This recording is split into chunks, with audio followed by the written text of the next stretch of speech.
Radio Berkshire. We've talked a lot about children's centres. We're going to focus on the children's centres and plans to close them in the Basingstoke area this morning. There are real worries about what this will mean for vulnerable families in the area, according to mums, over the proposals from Hampshire County Council to close the children's centres and keep one for family support services. That'll be from the Chiltern Primary School, the Honeycomb Centre as it's called. Let's hear from people who use them. Catherine, first of all. Morning, Catherine. Good morning. Which children's centre do you use at the moment? Well, I mainly use the ones in Andover, but I've also worked with people who are using the ones in Basingstoke at the and the drop-ins at the library and places like that. And we're all getting a bit more familiar with what children's centres are and what they do, and now they're under threat of closure. But tell me what you use the children's centres for. They really are a community hub, so they bring together families at a very vulnerable time. Often rural families who are very isolated and don't have somewhere else they can easily go and just be with somebody, either a friend or a professional, who can give them some extra support. I used it when my first child was 6 weeks old, and I went to what was then called a new mums group or new parents group, and it really gave me an insight into what other people were doing and what they were going through, and made me and my family feel much more secure in what I was doing, and made me able to be a better parent to my children. Yeah, man, maybe some other people got, things from you as well, from talking to you and meeting you there.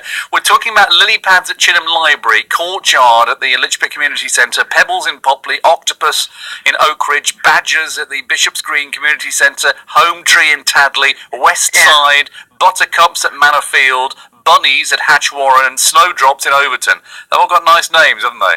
They have. But I think the idea that a vulnerable family or an isolated family would be able to make regular journeys to one central children's centre is not realistic. The children's centres have such a vital role in early intervention. It's really got to be on your doorstep for anyone to think it's worth bothering with, hasn't it? And if there's only one, that means there's going to be potentially so many more faces through. The staff are not going to get a chance to get to know the families. This is not just about mums, this is about whole families.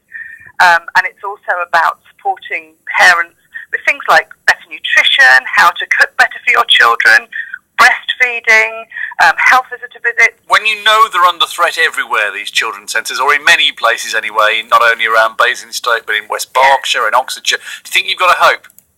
I think we know that there are some cuts coming, but it's the depth and the breadth of these cuts which is just so horrific that there's so much focus on vulnerable elderly people in rural settings. What about the vulnerable families in rural settings?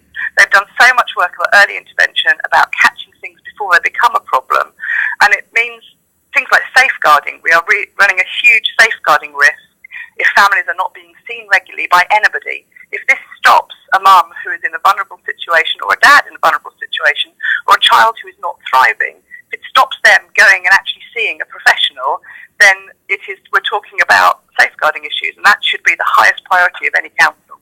Thank you very much indeed, Catherine. Now to another Catherine Ovenden. You've started a Facebook campaign about this. Morning, Catherine. Good morning. Tell me why you care.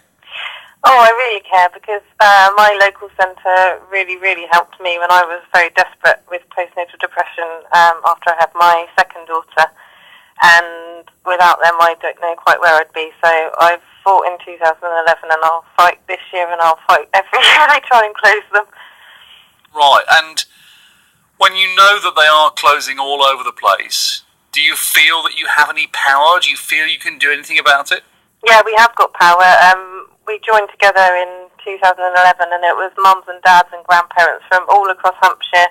We got 22,000 signatures on a petition. We took it to Downing Street. We shouted so loudly that they couldn't not listen. And we're doing the same again this year. And I've written to the Prime Minister and the Queen, and I'll speak everywhere to everyone about Sure Start Children's Centres because they're incredible, incredible places, and they help families, mums and dads and grandparents, anyone with children under 5. You can access support there, including childminders who use the centres a lot as well for support for them looking after other people's children. All right, Catherine, thank you very much indeed.